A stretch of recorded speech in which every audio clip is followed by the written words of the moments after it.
Hello watch enthusiasts and welcome to Watch Chronicler.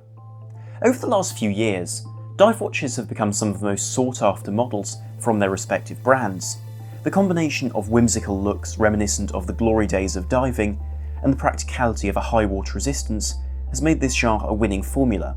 In the field of affordable dive watches, Seiko has ruled more or less alone by making practical tools with a fair amount of collector appeal too, especially historically.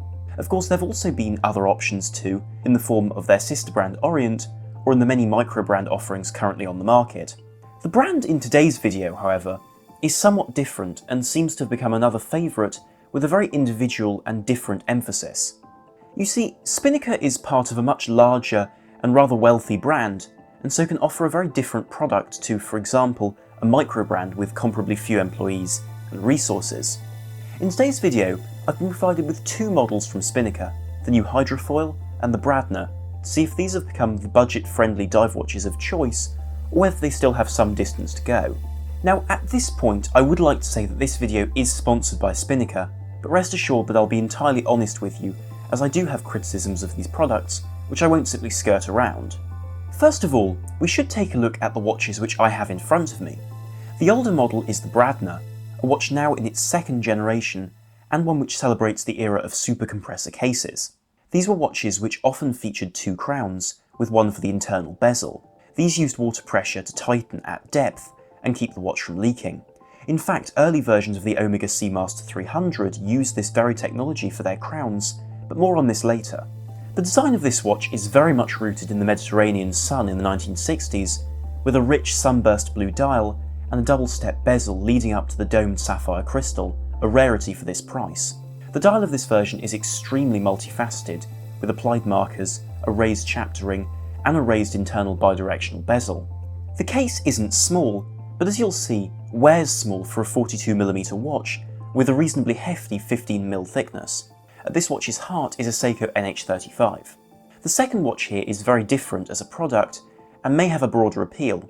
The recently released Spinnaker Hydrofoil is designed with a much more modern inspiration in mind, and courtesy of its name, plays with the idea of high-speed boats. As a consequence, it features a complex fumé green dial with a wave pattern, big eye 24-hour indicator, large date, and a chronograph.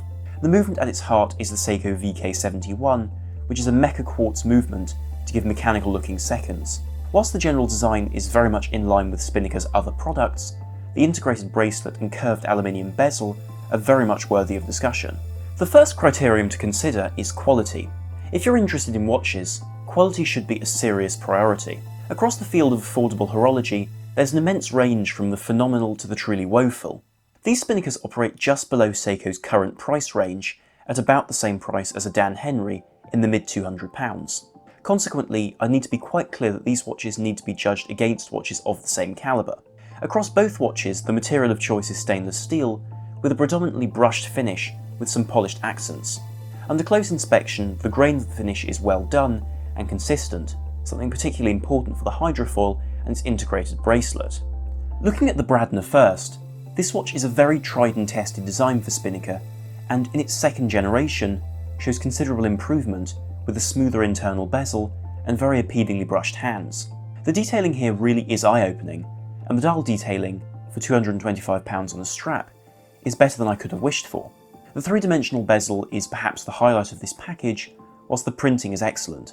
Topping this package off is an anti-reflective box dome sapphire crystal, something which you really can't expect. In this light, the Bradner is shaping up to be a very enticing option if you enjoy the relaxed, seaside feel it exudes.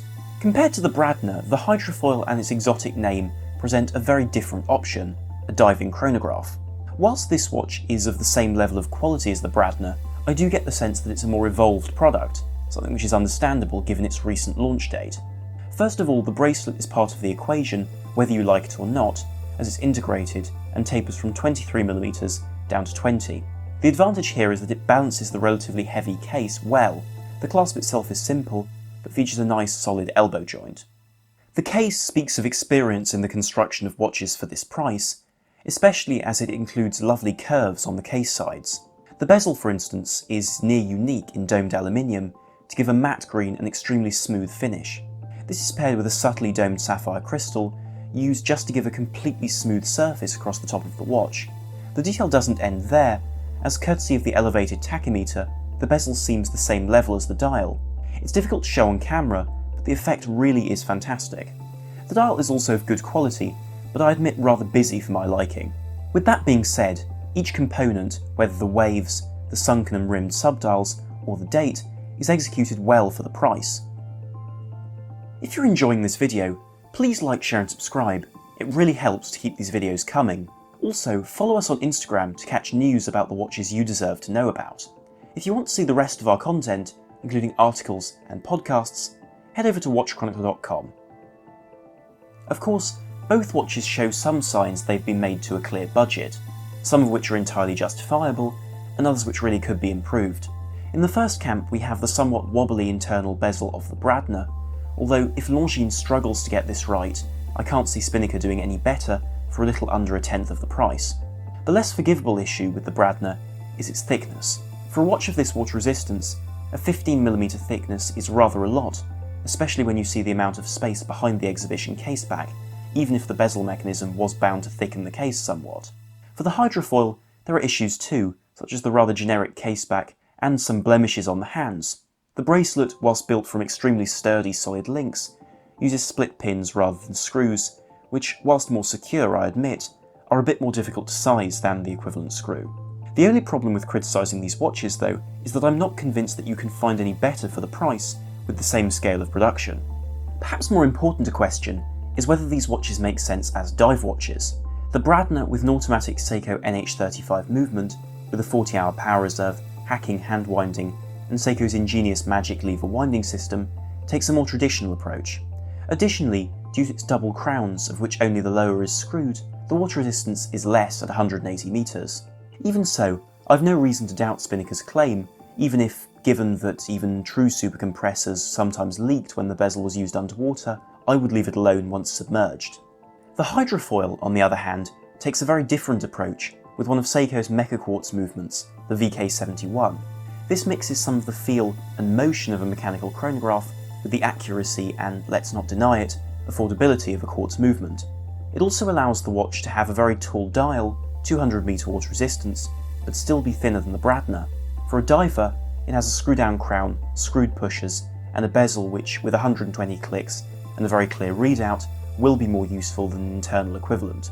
The only nuisance for me is that if you were diving with this watch, the oversized counter, historically used for the minutes but here used for the 24 hours due to the movement, is somewhat distracting and for the most part of little use. Aside from this though, the rudimentary dive extension should make this very usable over a wetsuit, even if it feels somewhat old school.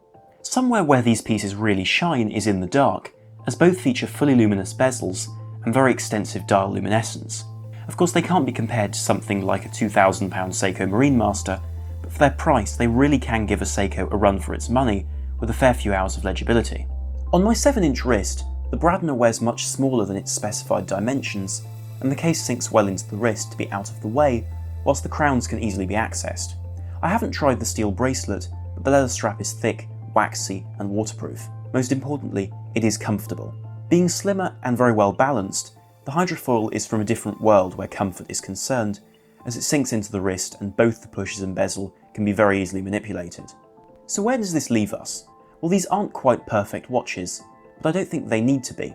Spinnaker is a large brand with excellent customer service, good facilities, and an appeal different to that of, for example, a Seiko.